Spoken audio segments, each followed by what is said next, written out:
There we go.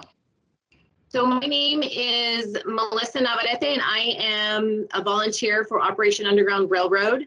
I've been a volunteer for a little over a year now, and I live here in San Diego County, and I'm a mother of 4 adult children, and I also work in the private sector. So we have 3 presenters tonight. Oh, another thing too I want to make mention is if you hover your mouse over your screen, you'll get a ribbon that comes across, and on that ribbon there's 3 dots that say, well, to the right of the 3 dots, that if you hover your mouse over it, it says show conversation. So if you select that, all of our questions will be controlled through the meeting chat. If you have any questions, please feel free to type it in the meeting chat, and we will do our best to cover all the questions at the end of our presentation.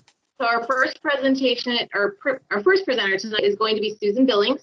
Susan was born and raised here in Southern California. She's also a volunteer for Operation Underground Railroad, and she specializes in our public speaking. She's our public speaking committee chair.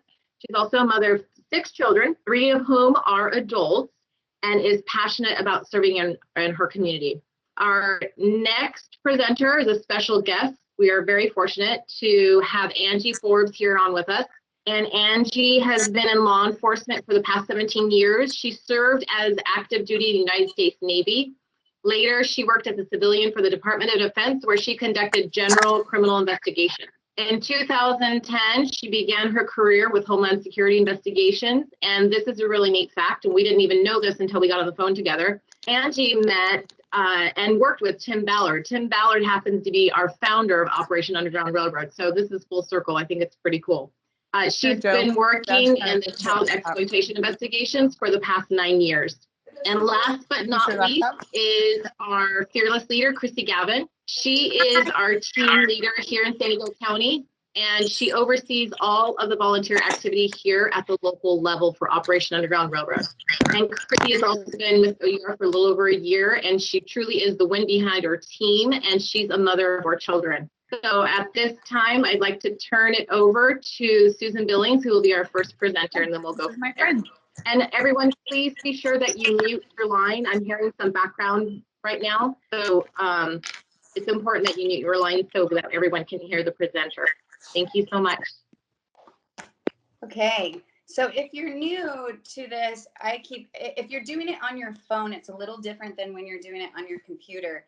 If the picture goes off at all and you lose sight of something, just touch your screen and it will show up again, okay? Again, remember to keep it muted, and if you have any questions at all, just go ahead and type them in the chat box and we'll go from there. At the end, we'll be answering questions.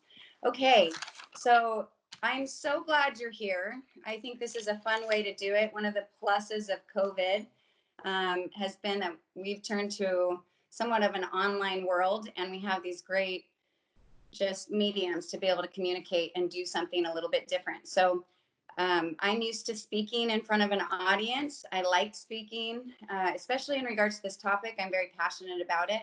So it's a little odd to be doing it without seeing you and getting your interaction on it. So I'm pretty much talking to a blank screen right now and using the PowerPoint like this. So I hope that will be good. Thank you, Melissa, for introducing us. You'll find out more about me as we go, so I don't want to take any more time on that and just jump right in so that you can get as much information as possible in regards to this horrible crime in the shortest period of time. I encourage everybody always to get a notebook and a pen so that you can take notes, because you'll think you'll remember some of these statistics, and when you're talking to your friends, you'll be like, no, but this is what it really is. And surprisingly, people won't believe you. I'm sure there's probably a lot of you out there that have thought the same thing, where you're like, so camera off. I don't know if this is really legit. There's no way this could be going on. But it is happening right under our noses. Real quick, I am having a little bit of a technical thing. Melissa, is there any way to take your screen off so that mine stays on? Because I'm literally looking at a blank screen. Is there a way to keep that on? Do you want the PowerPoint up now? PowerPoint's on. Are people able to see the PowerPoint? I'm hoping. No, we don't see the PowerPoint. Oh, All you we don't? see is the first slide, the gray. Okay, Yeah. so we need to get the PowerPoint on. So all you see is me right now. There we go. Can people see There we that? go. Yes. Okay. All right. Good. Sounds good. Thank you for that. Okay. So get your pen and paper, write down some of these notes so that you can pass this information along and that you can review it as well so that you, if you're questioning things, you can kind of go back and say, wow, that's a pretty crazy statistic, or these are some tips for being, looking and being aware of what's going on, or it just whatever you need, just feel free to write some notes regarding it. Okay, I want to prep this conversation by saying this is a deep topic. We know that. It's Still trying to load it here. Everybody just make sure you mute. There you go. It's a tough topic, but it's not one that you have to close your children's ears on the way that I'll be presenting it. So if you want your children that you feel, would be able to benefit from this, go ahead and have them on this as well. And I have 6 children of my own. I've always been an advocate of stopping sex slavery, but I myself have been so ignorant to so many things that I regret not knowing. So my goal tonight is to provide you and your children with enough awareness that it empowers you and it gets you motivated. One of my favorite things when I speak to high schools, I go in and I look and assess kind of the kids in the room and what their moods are or what their temperaments are. And by the end of my presentation, I want them to be so engulfed and empowered with this, especially the boys. I always like to see the boys in the beginning, they're not really interested. And by the end, they're on the edge of their seat and they're mad. And that's because I tell them, I want you to imagine if this was your baby sister or your niece or your cousin or your best friend or your girlfriend. And then that switches in them where they're like, no. And by the end, they all come up to me and they're like, how do I get involved? It makes them mad, actually. And so that's my point in talking about this is that you don't keep brushing it under the rug because you don't want to hear it. I've had so many people, and I used to say it myself, it took me 3 years to get involved because I kept turning a blind eye. I was like, I don't like hearing about that. I'm sure all of you, if you would raise your hand, if I could see you raise your hand, you'd be saying the same thing. I don't want to know. I just don't want to know. And I always say, neither does the kid behind closed doors. They don't want to know. They don't want to be exposed to what they're being exposed to. And so it's time that we kind of come out and say, I have to know, and I want to do something to break that chain. And we say break the chain because it's the logo of Operation Underground Railroad. It is slavery. Slavery exists more now than it ever has in history. And the two main we have children and we have women that are really stuck in this slavery. So if there was anything to be passionate about or to fight for a cause, we're talking about children, and it's all demographics throughout the whole world. And so this is one that we want to, slavery in general is just horrible. And so we have the chains, and the O and the U and the R are showing that we're breaking the chain of slavery. Now, my dad, growing up, he was LAPD, retired LAPD, and used to show me pictures of car accidents from drunk driving as a kid. He'd just show me the pictures. And then he'd show me pictures of like beautiful girls that started heroin or meth and what they looked like later.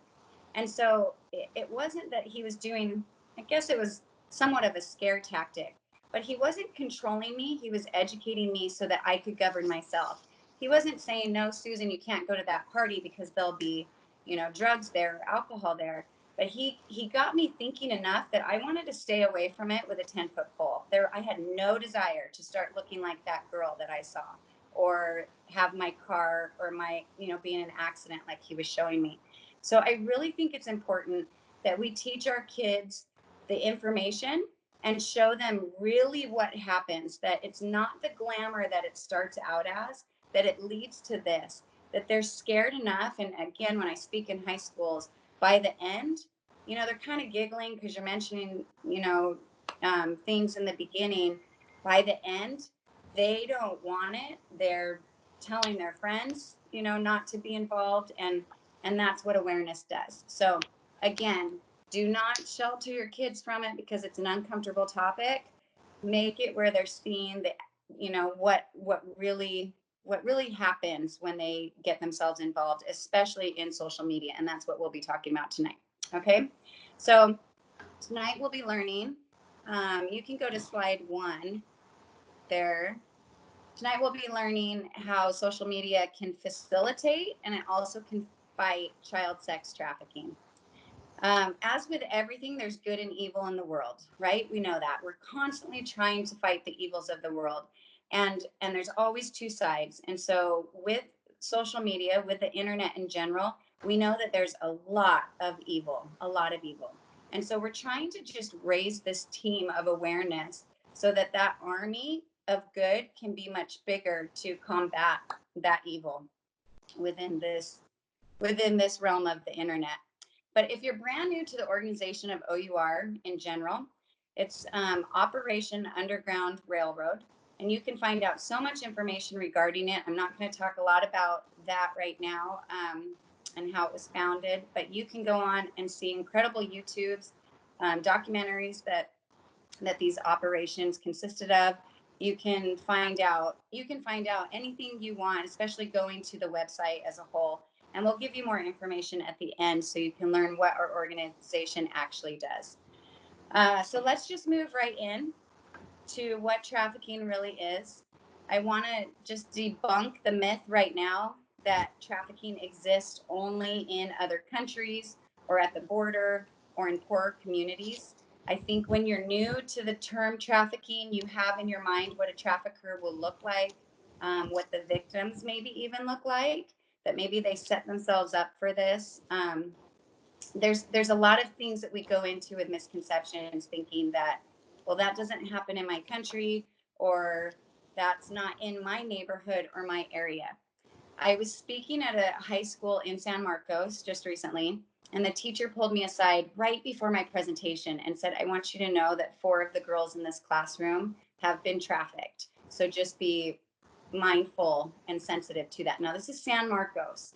And I had to switch really quick on the fly with the thought of, I'm now talking not in preventative measures, but to victims and then aftercare. And that's what O.U.R. really focuses on. We talk about the awareness, then we talk about how we can save those victims, and then also the aftercare of how we can nurture and get them in a recovery type program that can help them not go back to the same situation. And we work with a lot of partnerships regarding that. We also help law enforcement, and we'll go into that as well a little bit later. But so right now, just be aware that it's happening all over the country in general. It's a $150 billion industry. It's starting to surpass the drug industry, which makes me think everybody knows someone that's been involved in drugs. Oh, Uncle Jimmy and my friend over here, or you can talk to anybody and they can have a story about someone that they know involved in drugs. The crazy thing to think is that, and hopefully not, but the way this is going, everyone's going to know someone with a story in regards to trafficking. I don't care where you live. You will eventually know of some, and I'll be sharing some personal ones that I have. So when we're talking that much money, $150 billion industry, people like money. So your bad guys are going to be all different types of people. Today on the news, I'll talk about it more. You can actually pull that up. I think it was slide 15. 82 arrests happened in, I think, 8 different states. So today they arrested 82 different people in a multi-state child exploitation sting.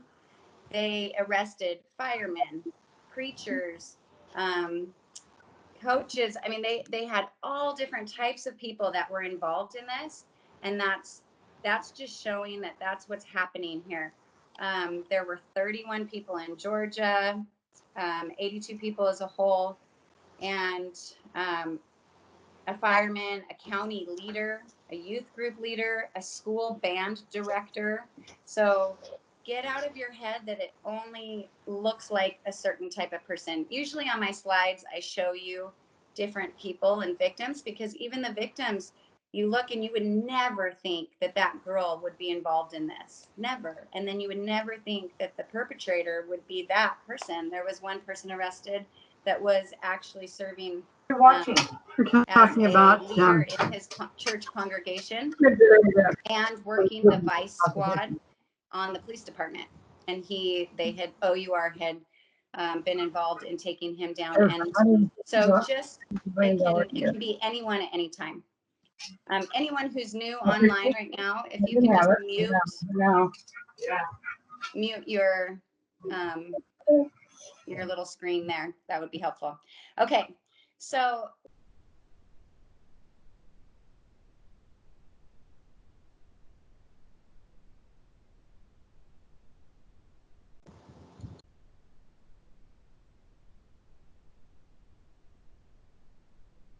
Susan, can you hear me?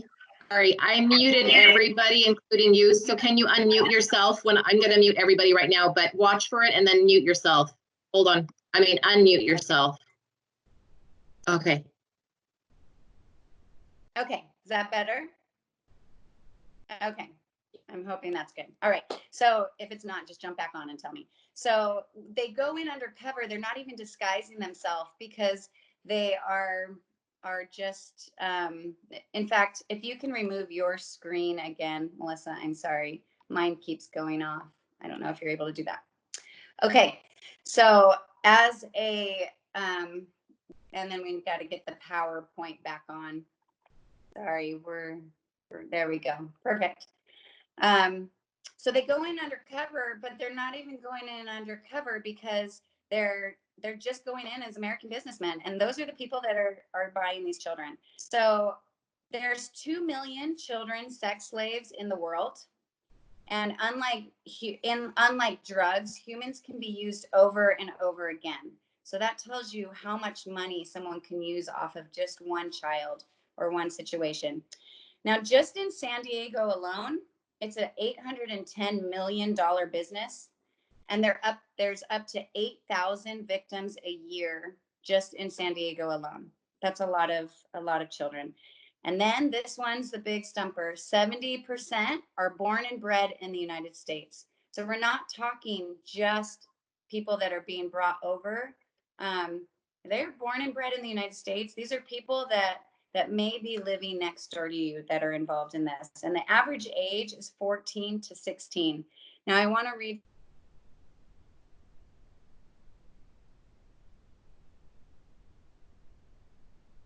what they found. This is what they said in this sting of today, the 82. They said, we were targeting material that was the most violent sexual abuse material involving infants and toddlers. It is as horrific as you can imagine. So again, please understand that it is happening all ages. I talked to a nurse the other day, and she told me of something that I don't want to share, but it was a little 3-year-old boy that had come into the hospital here locally. So there's a lot that we need to be aware of. Okay, let's go to some slides here so you can get a better understanding of this. On slide 2,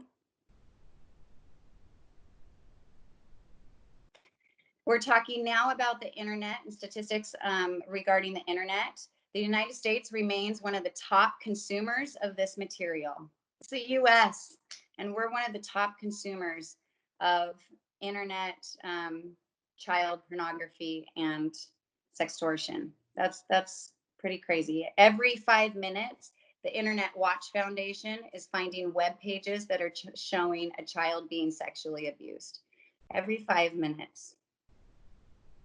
On slide 3 here, you can look through that just to see some of those. Again, 1 out of every 5 children will be solicited sexually online. And that's just as of today. but the numbers are growing so fast. Again, with the internet, you can see how quickly everything spreads.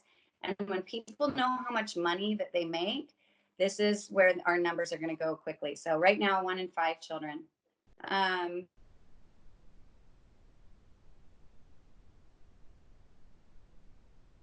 Okay, and then were reported that they met their trafficker first time using text, website, or a mobile app.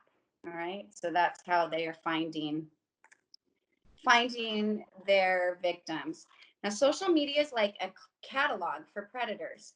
We are offering free advertisement every day of our children, and our children are offering free advertisement of themselves.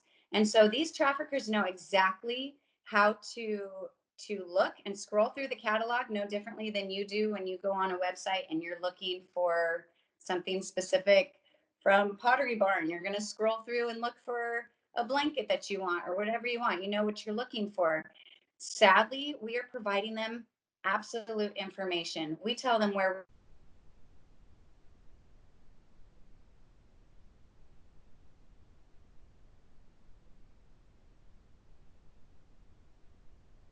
we go, or not in they see. I used to be a lifeguard at the beach for a lot of years, and I knew how to spot a victim before they were even out in the water. I knew what to look for. That's what I was trained to do. They would get out of their car, and I knew that they'd be rescued by the end of the day, without fail, every single time, because I knew those things that showed me maybe they were a little bit more weak in the area of being out in the ocean. And these predators are doing the same thing where they can look online and pick out those things very quickly and say, right there, that's my target. That's who's going to be a victim. And they know what they're looking for. So you or your child may go online and start posting your mood, your cute friends, your deepest thoughts, your newest outfit, pictures of you at the beach in swimsuits. Mostly, really, after tracking it long enough, we can tell which one of our friends is having a hard day, right? Or who's just struggling in different areas. And so these victims can see it, and then they match up immediately how they can present themselves to their victim. We even go so far, a lot of kids, maybe you know, are posting entire pages of them in swimsuits. It's all of a sudden that these young girls are turning into like a Sports Illustrated catalog that they're posting to their friends and online because we're getting so comfortable with taking pictures of ourselves. It's crazy. When did anyone ever love taking more pictures of ourselves than now? Than nowadays. Nowadays, you can go anywhere and you see people just doing a selfie. I think the whole world thinks we're all just beautiful and we want to put ourselves out there online. And what's crazy is we get more and more confident with doing it.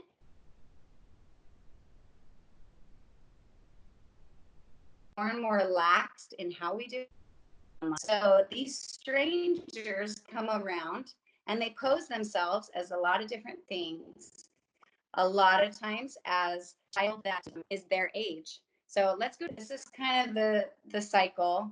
They start with grooming techniques. Grooming would be they're looking for ways that they can inch their way in and gain this trust from their victim. So they may come online as a 13-year-old and say, "You're so cute. I want to be like you." Da, da, da, whatever they're doing, and we feast on it. Why do we feast on it? Why do our kids feast on it? Because it's attention. And sometimes we're posting things to get that attention and that feedback. We like likes, we like comments, we like those things. And so do our kids. And especially kids that are struggling in a certain emotional time of their life. Maybe they're going through who knows what, just an insecurity in some way. So those predators begin to do exactly that. They see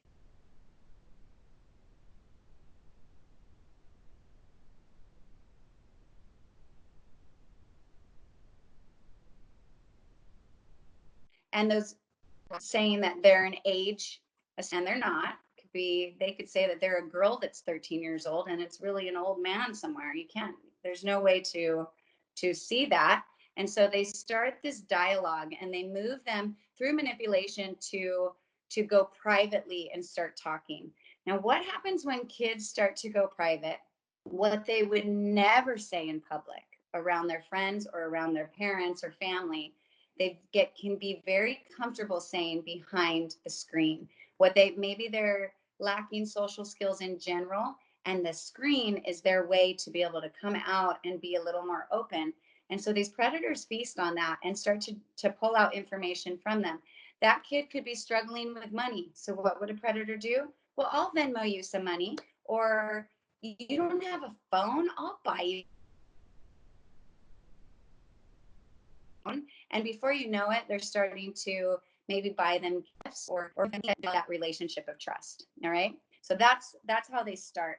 The predator's goal in general is to eventually meet up with them. So either they're going to get content from them and convince that child to start sending pictures.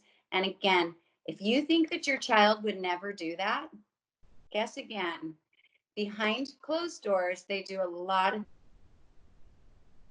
I used to freak out a little bit where I thought, how do I even control all of this technology? What are the sites? What are the things I can do to make sure that they're not? Guess what?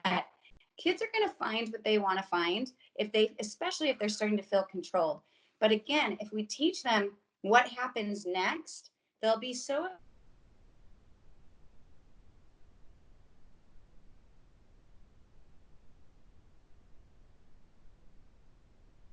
with, and they'll question or similar, and maybe not divulge so much information. So don't make the mistake of thinking your child would never. The other thing that is a new, and I hope that they don't, I really hope that they're not, but just make sure that you're teaching them these things is all I can continue to say. The new trending thing is, okay, so again, on slide 4, they start with grooming. It moves to getting them to send images. Those images are now something that these predators can sell.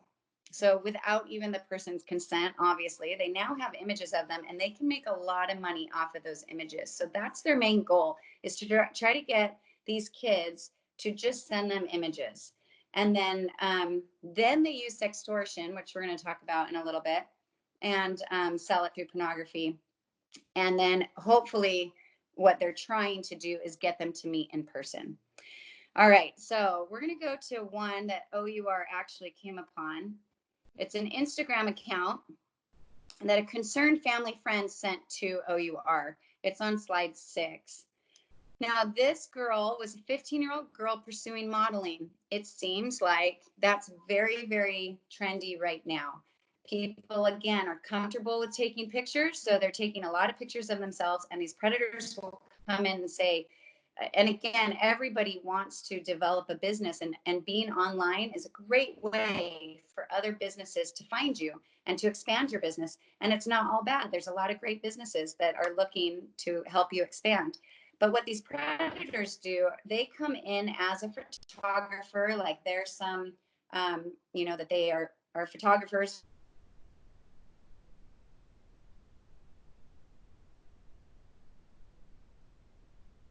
Yeah, information with these pictures, and so you start to kind of question, okay, what are these pictures actually being used for? Now, this girl specifically was 15 years old, and her mom was so excited, because every mom would be excited that their kid's just the cutest and the best kid, right? We all think our kids the best. I personally really do believe mine are, but everybody thinks that, so they're encouraging it. Yes, become a model. This is something you're passionate about. Absolutely go forward and do it. Now, this girl with her 15-year-old Instagram page is probably something her mom didn't know about. You can always set up private Instagram accounts that your parents don't know are out there. And she was posting, as you can see, inappropriate pictures at 15, thinking that she was going to be making money off of them. And maybe in the beginning she was, but eventually those pictures would be used in very bad ways. And the sad thing about that is a lot of these recovering victims come away from it and they start to feel, even if they're in recovery,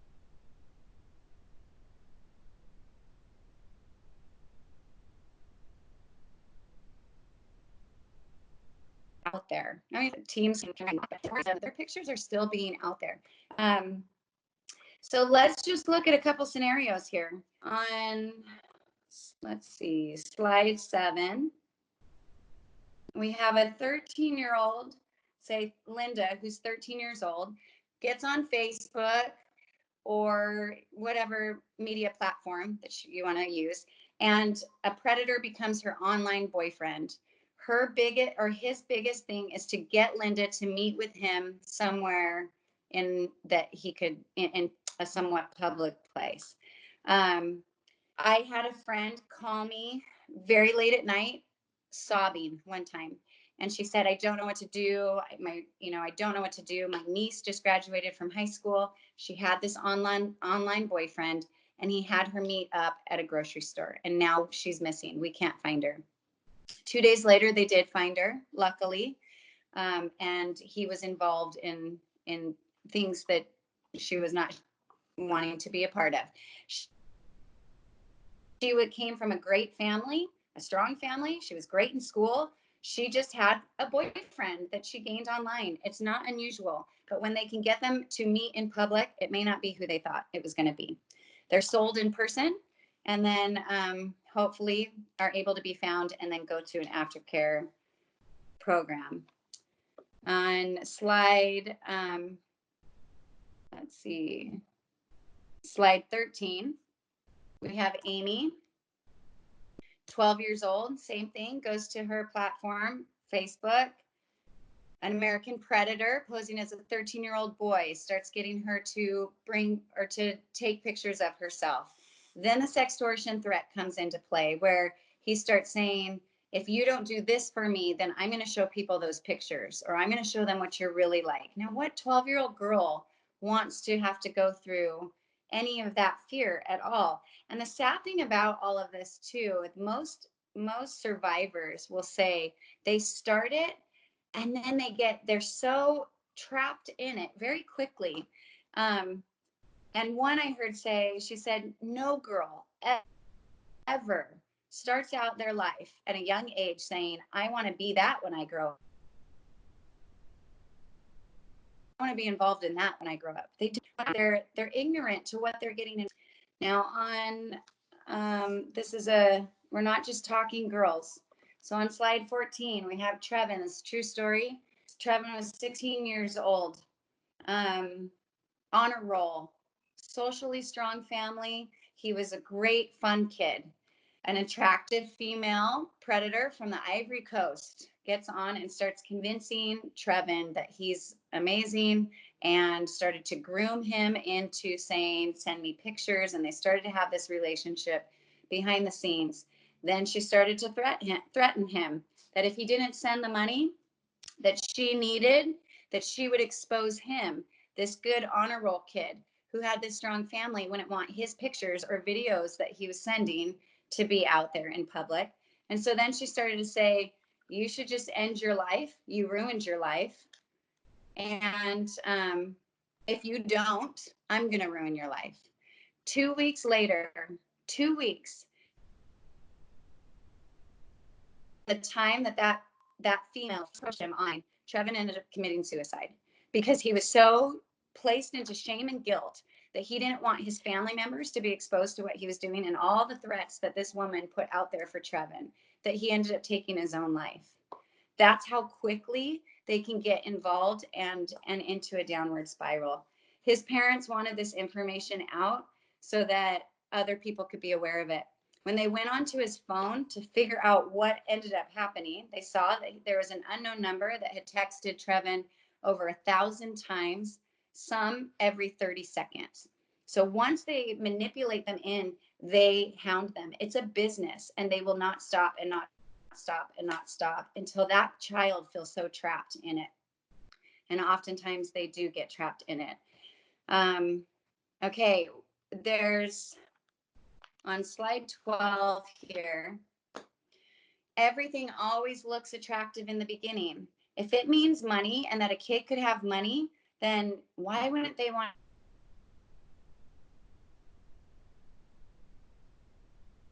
Sometimes there's advertisements that are legitimately that these are literally saying, or that these websites are saying, you can make this much money, you could have that cute room, we'll house you, we'll take care of you.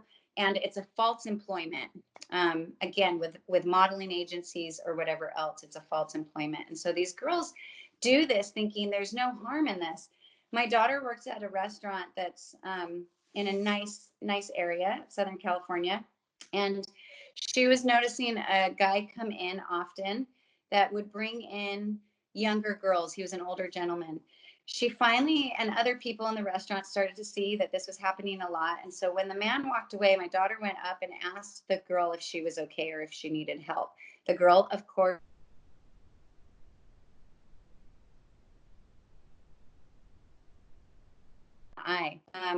for you to learn how to recognize a victim. So, and so we have great stories of how just a normal person that has gone through the O.U.R trainings has recognized someone in distress and has helped them. So that's something to keep in mind as well. So my daughter saw this girl and noticed that these signs were blaring. And so she went out to the parking lot to see if she was okay. And she found the girl crying in her car. The girl said that she just answered an advertisement that said that she could go and get paid for going to lunch and just being company for somebody who's lonely, who doesn't have much family, whatever it is. I'll pay you to go to lunch with me. And so these girls, so many of these girls in that nice part of that area were coming in one day a week. He would bring in a different new girl. Now, of course, the catch was nothing physical at all. I just want company. I'll pay for your lunch and I'll pay you for going out with me. And they did it naively, ignorantly. And she said once she went to go get the money from him, he tried to assault her physically. That's what happens. And so luckily she was able to break away, and she was found sobbing in her car by my daughter. Now, how many of these things are going on under our noses that we have no idea is happening? One short story really quick. Well, let me give you another one really quick. Another friend of mine called me up to tell me what happened to her. A lot of these predators will see where you go to the gym or what you do in your average day. And a woman approached her at her gym in a very nice area.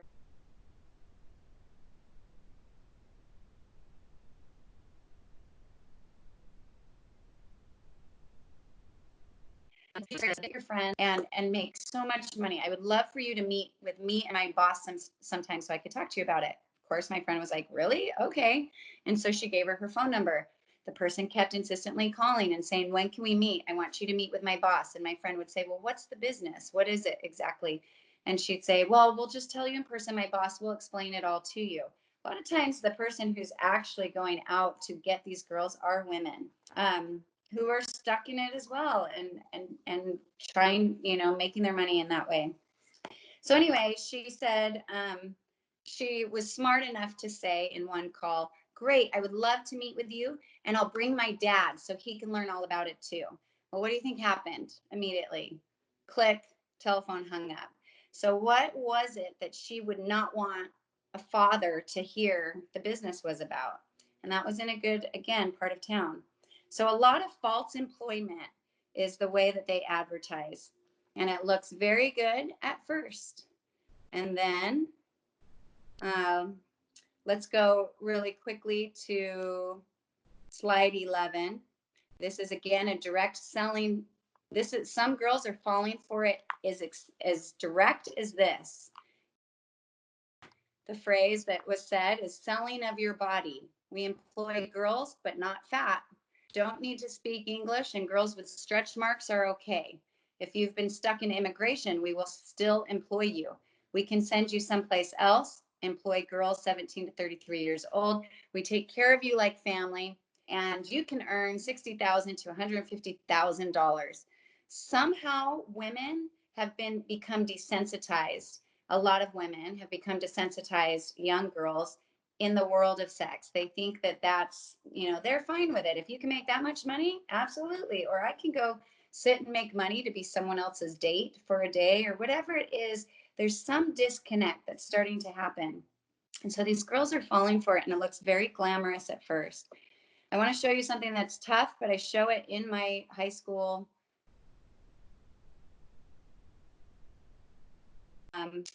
because I want the kids to really know what happens after that money. So let's go to slide.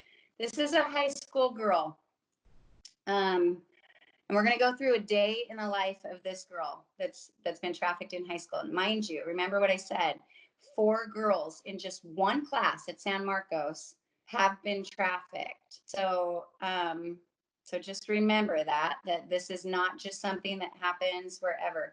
Maybe their parent thinks that they're at a modeling agency after school, or involved in some sport activity or something, and the parents aren't aware. But this one specifically is actually in trafficking home, believe it or not. And I think Angie will talk about it. A lot of times, even the parents are the ones who traffic their children. But we will go past.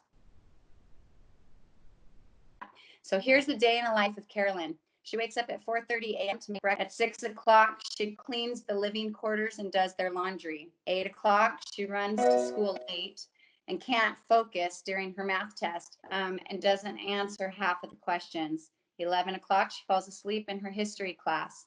Lunchtime, she doesn't eat, but she just tells her teacher that she forgot her lunch. 2:30, she goes to the market to buy groceries for dinner and breakfast. Every black line here that you see on this screen is when when the abuse is happening. 3 o'clock, abuse. 3:30, abuse. 4 o'clock, abused. 5 o'clock, abused. 5:30, abused. Before I go on, if you think that this is crazy and this isn't happening, again, our operatives have said sometimes up to 40 times a day, these victims have to go through this. 6 o'clock, she asks for food and is only given some rice and water. 6:30, abused. 7 o'clock, abused. 7:30, abused. 8 p.m. abused. 8:30 p.m. abused. 9 o'clock, makes dinner for her pimps. 10:30, Carolyn is beaten for sneaking a taste of their food before serving it. 11 o'clock, abused. 12 o'clock, abused. 1 a.m., sleeps on a mat in a corner of a dirty room with no privacy. This is why the survivors we talk to say no girl ever dreams of doing this. So whatever is luring these kids in the beginning, this is the reality. These are the rescues that they go on and find and see that this is happening. And it's getting younger and younger and younger. There's an operation where an O.U.R rescuer, there was a 10-year-old girl that was pregnant. So this is what's real, and this is why we have to fight it and have to get involved in it. Okay.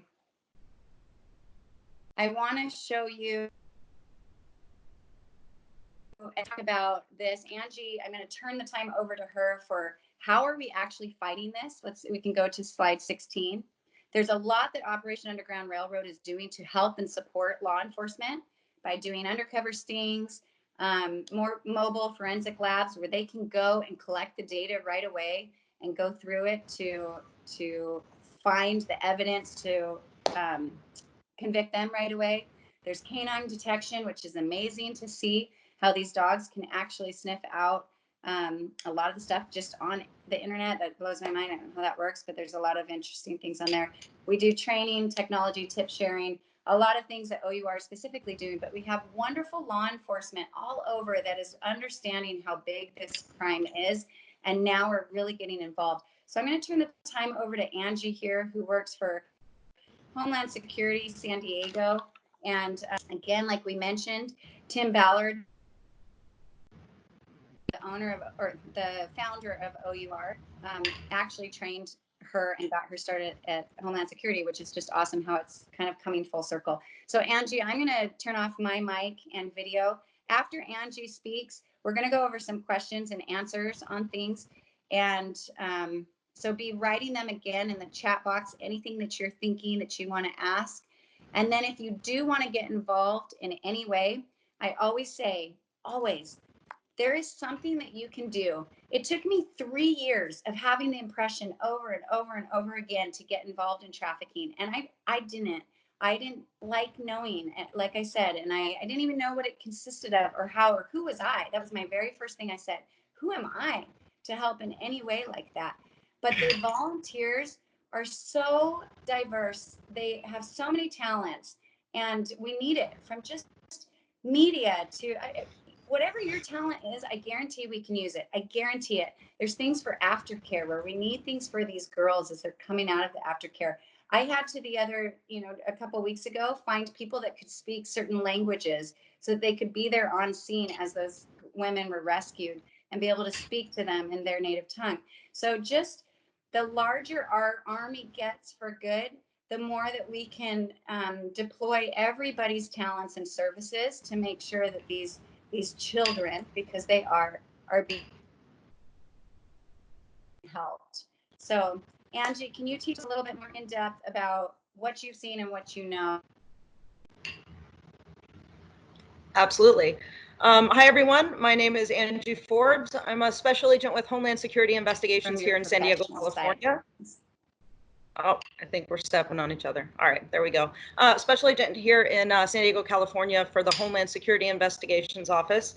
I'm attached to the Child Exploitation Group. As Melissa said earlier, I've been working child exploitation for about 9 years, 2 years here in San Diego, and then many more years I started my career in El Centro, California. So I've got to see, how these kind of investigations and offenders work in, a variety of socioeconomic environments and locations. So tonight I want to talk just a little bit about what law enforcement's role is, right? Because this crime is one of those that is constantly evolving. None of us can do it on our own. It's not a San Diego problem. It's not a national problem. It's a worldwide problem that no corporation, no family, no law enforcement agency, no nonprofit can tackle on their own. We all have to work together. As far as law enforcement goes, Homeland Security Investigations is a federal agency. So we are mainly looking, the majority of our cases involve an interstate nexus. So anything that involves the internet or crossing of state lines, and anything with an international nexus. So we're focusing on child pornography produced, exchanged, distributed across the world, victims being trafficked and sold across borders and countries. So that's how we usually get looped in. But again, we can't do this on our own. So child exploitation is, I think, one of the best investigative areas that law enforcement comes together and works together on. There is a task force. It's actually a nationwide task force called the Internet Crimes Against Children. It's federally funded, but the local branches in each state or region are always hosted by some kind of local law enforcement agency. For example, in San Diego, it's hosted by San Diego PD.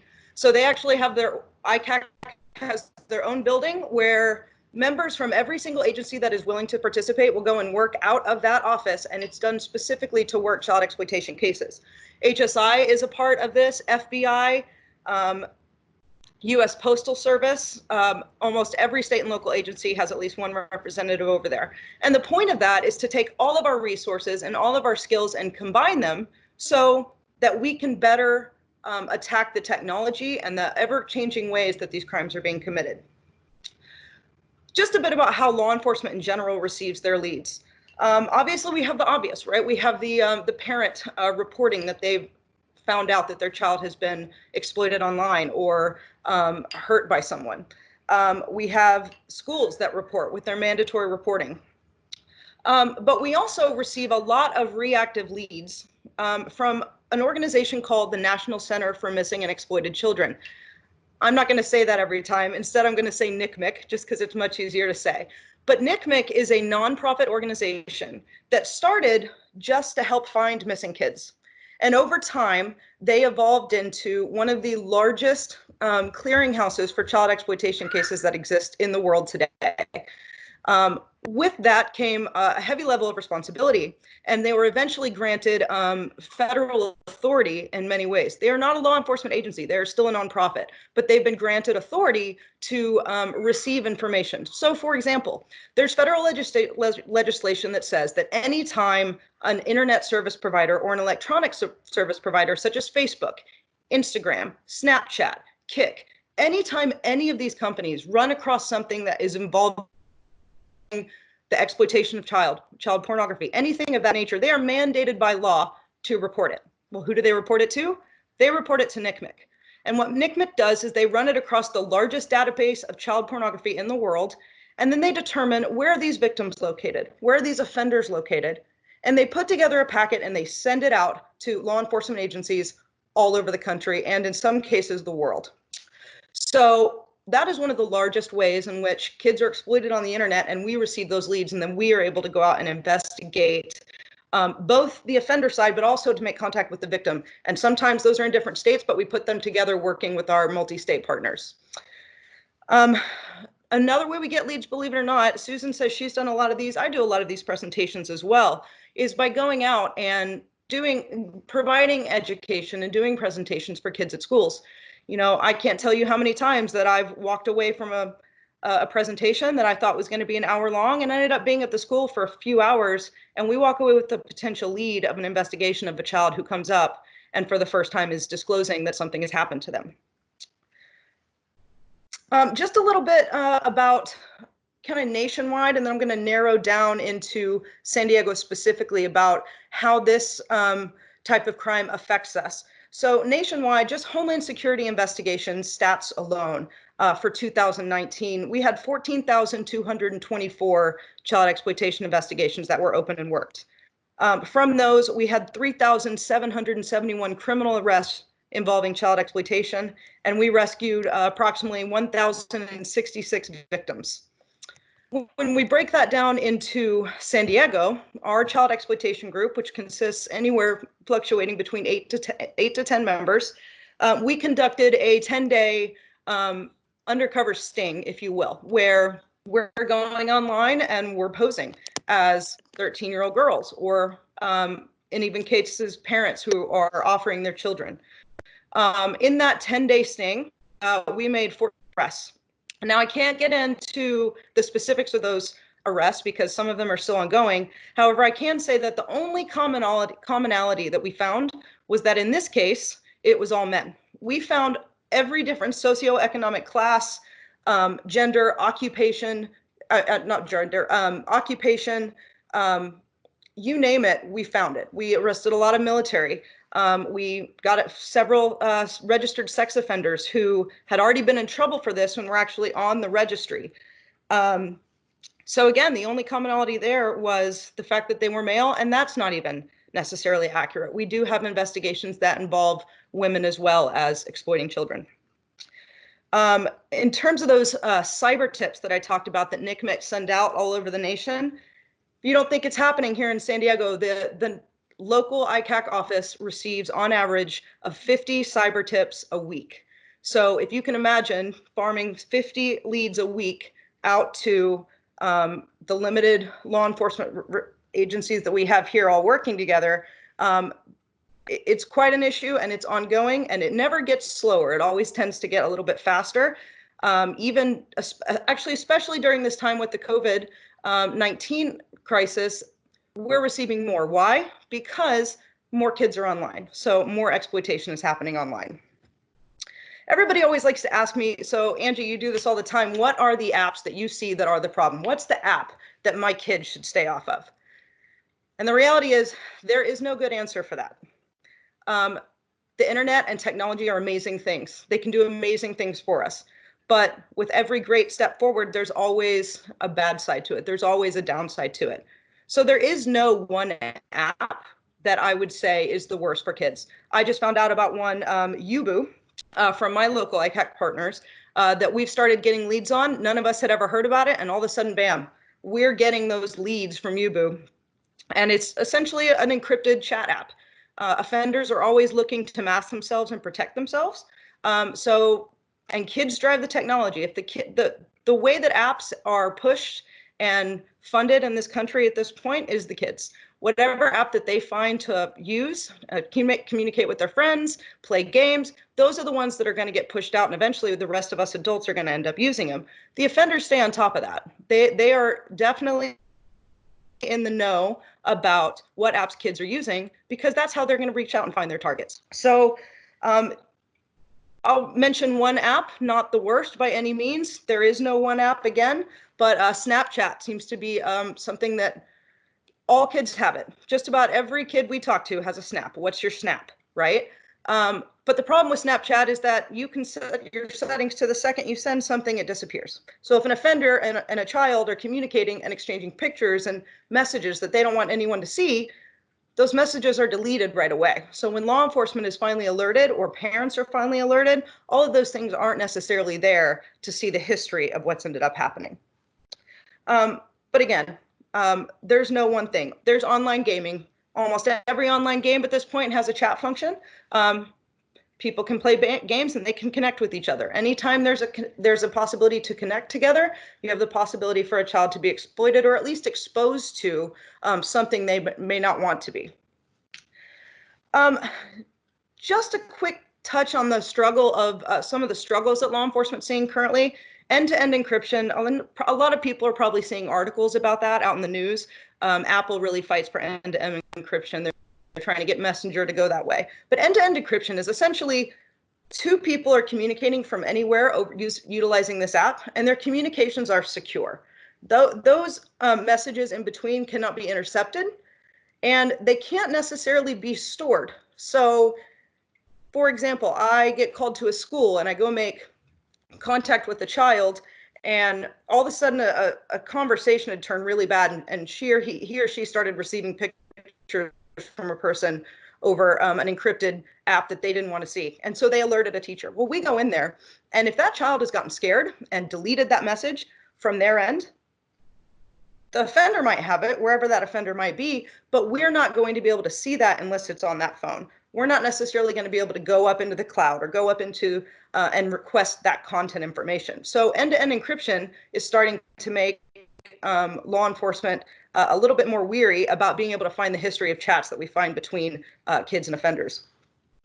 Another big one that is not new, but is destruction of evidence. And it's almost never done intentionally. Excuse me. Destruction of evidence happens because someone panics. And so that's part of our outreach, is going out and talking to kids and talking to parents and talking to teachers and saying, if this happens to you, or if this happens to your child, and all of a sudden you look on their phone and you see that there's something that freaks you out, right? Something that you would have never imagined your kid would have seen or would be receiving. A lot of our instincts are to panic and to want to make that go away, and we delete that stuff, or we respond back like, this is the parent, how dare you do this to my child? Well, what that essentially leads to is, by the time that law enforcement gets in, all of that is evidence to the grooming, the initial process of this, all the way to where this offender has either coerced that child into sending pictures or has maybe even met with that child at that point. And if that evidence is destroyed by the time we get there, then there's no way for us to really go back and track that. We just kind of have to start from that moment. So a couple of the struggles that we're having right now, what this all comes down to is, again, it is a cooperation of law enforcement agencies, corporations, nonprofit organizations, and everyone in society has a role to play when it comes to combating child exploitation and sex trafficking. Having simple awareness and communication, not only with each other, but with our kids, is the only way that we will ever put a dent in this ongoing and ever-growing issue. I'm going to put out, just in closing, a few resources, and I think we can post them in the chat so you guys can take note if you'd like. So HSI actually has partnered with ICAC and with NCMEC to put together a website that offers a ton of education for parents to have this conversation with their kids. How do you have this conversation? You don't even have to. There's resources out there where you can play a video for your kids, and there's printouts where you can ask questions to them. They can ask questions to you. It helps you to facilitate an open conversation.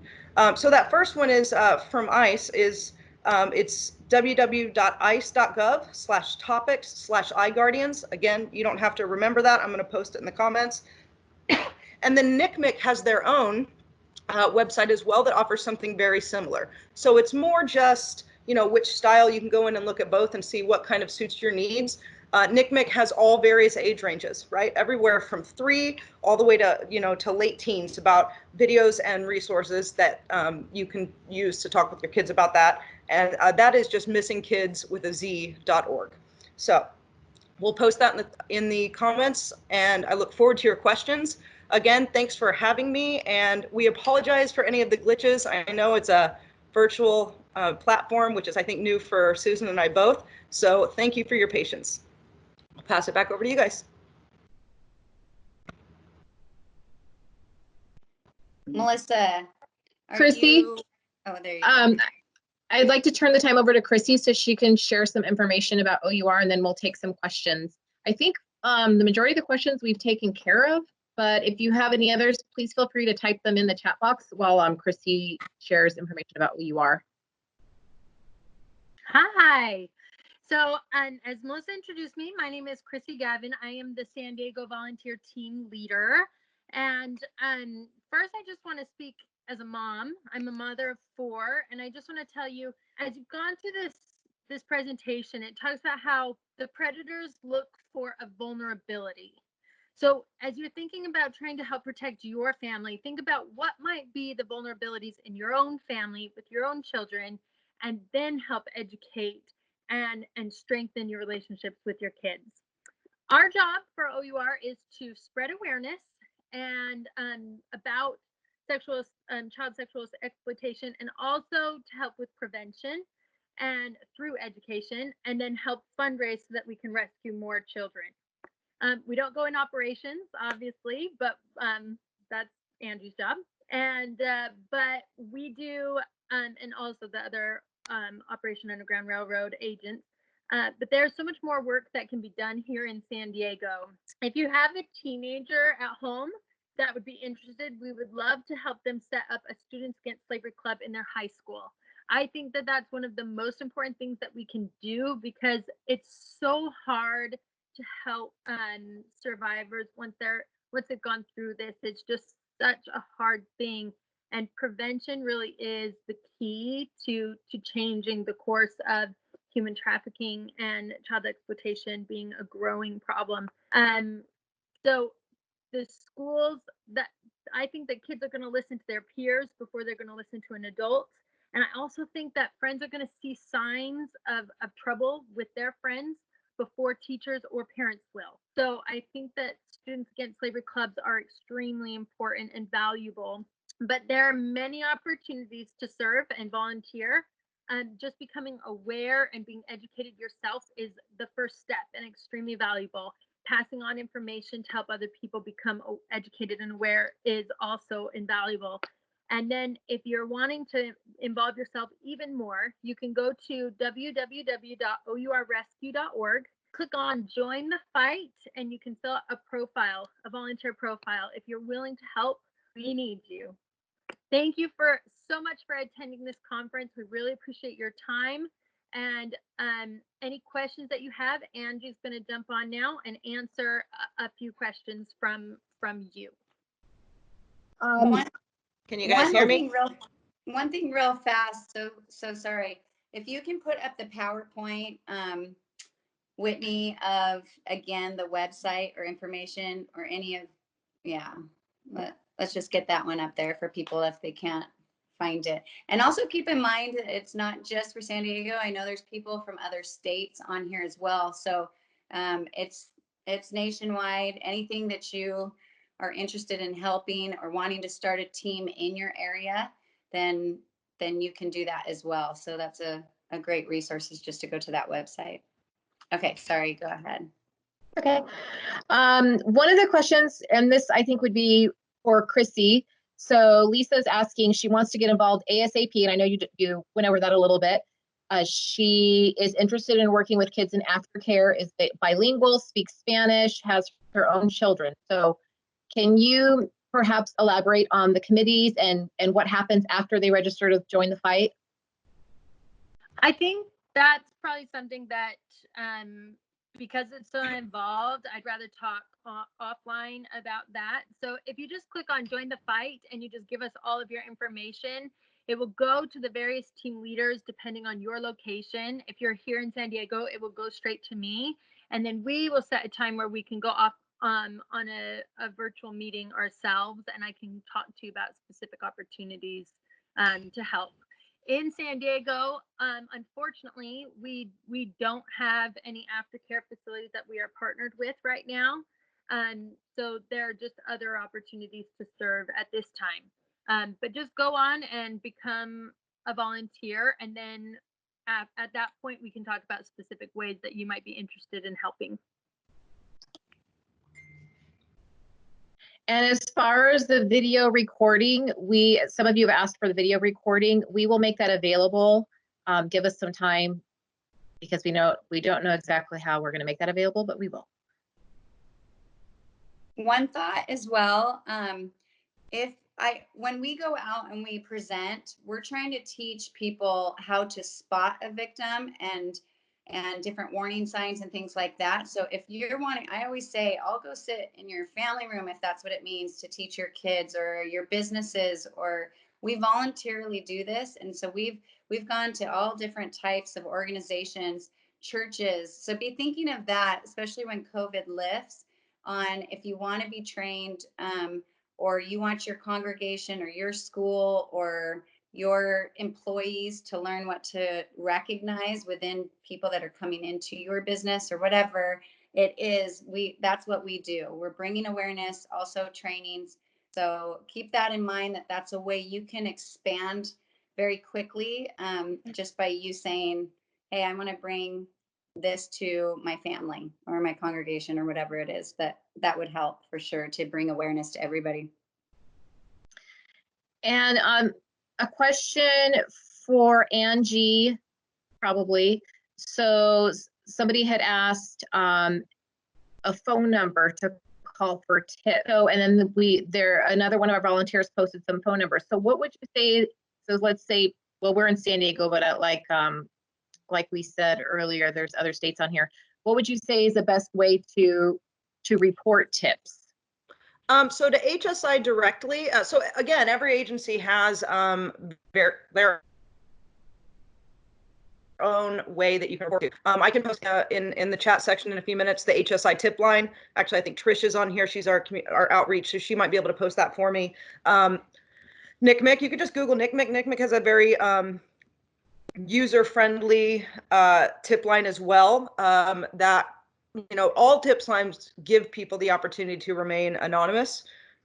So excuse me, I'll make sure I get both of those posted below. There's phone numbers listed there, or there's just links that you can actually go in and then write up a complaint or a concern that you have, and then that will get filtered out to the appropriate field office nationwide.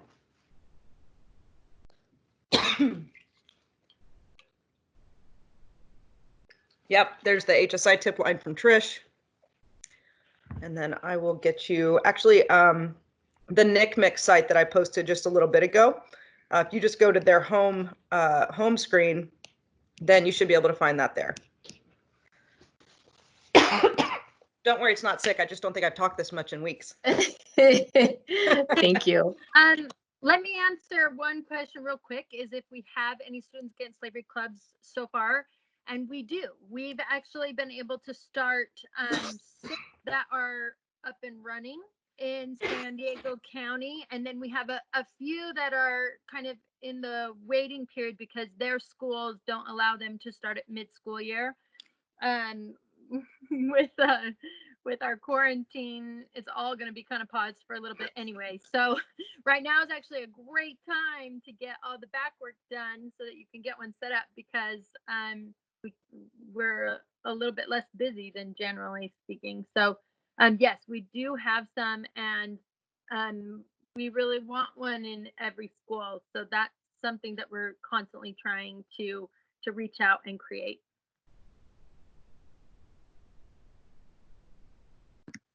Thank you, Christy. Do we have any other questions that you'd like to type in for either O.U.R. for Christy or for Angie? Oh, I have a response actually from a question that you guys asked me the other night.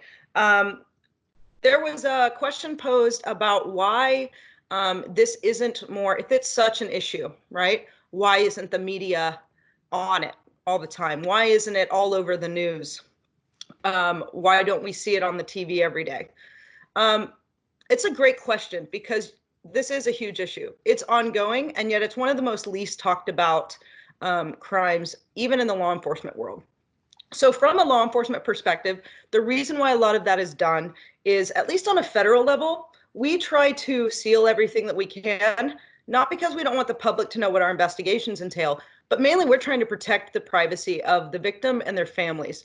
When we start an investigation, when we make an arrest, that's hardly ever the end of our investigation. If anything, that's where things open up for us.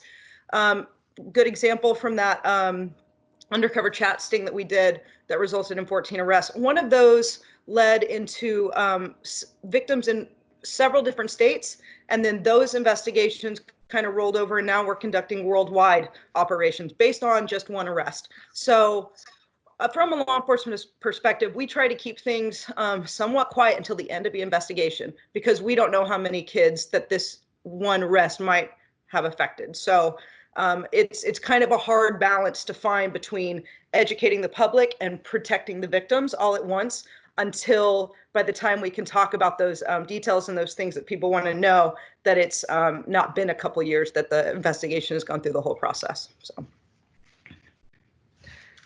A question came up, Angie, in regards to COVID. How has COVID affected trafficking cases in San Diego and your ability to work the cases? So one interest, so I think COVID is creating a unique, obviously it's unique for all of us, right? But for child exploitation investigations as a whole, in theory, what we're seeing is less hands-on offenses being reported. That doesn't mean that they're not happening. It just means that the children who might be abused, if it's happening in their own home, they're not getting out. They're not seeing anyone else. So we're actually seeing a decline in report of hands-on cases. We anticipate that when we come out of COVID, a lot of those will come out, and that we're going to be scrambling to kind of catch up with that. We're anticipating that. But in terms of, online exploitation, we've actually seen a lot of investigations that we had hoped would be a little bit longer term, but because all of a sudden everyone's trapped in their homes, offenders have nothing to do but get online and target more kids. So, if we had a target that we were looking to get down the road and gather a little bit more evidence, well, now we know that that person is maybe ramping up their efforts and talking to more kids and victimizing more kids. So that actually makes it more of a priority for us to go after that person versus otherwise it might have taken a little bit longer. So it's definitely challenging. We think that this is the beginning of this for us, that we aren't really going to see the true effects of what we're not finding out about until after kind of all of the quarantines are lifted. Hopefully that answers your question. Thank you. Let's see.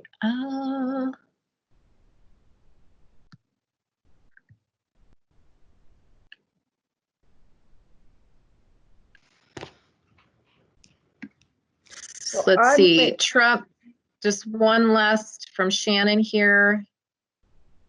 The president recently made mention during a coronavirus briefing a couple weeks ago that 5 of our military ships in the Caribbean are presently there not just for drug trafficking, but also for human trafficking. Do we know how many are being rescued? Are you familiar with that case? I do not have any access to those stats of yet. If anything, if they are still there, then that is probably still ongoing. So they probably won't release those statistics until it's probably all wrapped up. But so I don't have any direct knowledge onto any of our specific teams there. Okay. And then Lisa says, and this might be for O.U.R, maybe for Chrissy, Disney area seems to be a hot spot for trafficking as well as the 14 corridor, as they call it. Do you have teams already established in the area? Yeah, so I just kind of emailed and messaged my response to that in a terrible way because I misspelled it. But so we used to have an Orange County team. We used to have an LA team. They kind of fizzled out. So we're in the process of trying to get new leadership there and trying to get teams built there again. So if you are in that area and are able to help, we need you. We really need you. So I will even speak to that. The San Diego area, they did not have a functioning team over a year ago. I became the team leader a year ago, March, and we've been able to accomplish a great deal of awareness and fundraising, and we've been able to make a huge difference just in the year, and we're running. So I think that they're just looking for the right people to kind of step up and get moving. So if that's you, join us. All right. So it looks like, Sorry, just one more question. It says it seems like networking to aftercare facilities to partner would be good idea as well. We do that. So we actually have a specific committee that interacts and creates relationships with local aftercare facilities here. That's actually one of the first steps that they want the teams doing, is building relationships in the community, so that when the time comes that we can start doing operations here in this area, or help assist with resources and with things that and with trainings. But one of the first things we do is we try to help look for aftercare facilities that we can work with. So that's one of the things that we specifically do.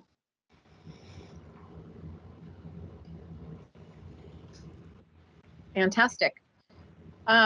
So I think we pretty much answered all our questions here, and we appreciate all of you for coming out on your Friday night, or coming out and staying in. And we look forward to continue working with you. We'll continue to post on social media. Please follow our social media pages, and as well as Homeland Security. They have a lot of great information, and they are also play a key role in fighting human trafficking and child exploitation. So it's really good to support that law enforcement entity, all of our law enforcement, really. And if you have any questions, feel free to reach out to Chrissy. Her email is on this chat thread here, or my email's out there too. You can email me and I can give you her email address as well. So thanks again, everyone. Have a good night and a great weekend. Thanks, everybody. Thank you.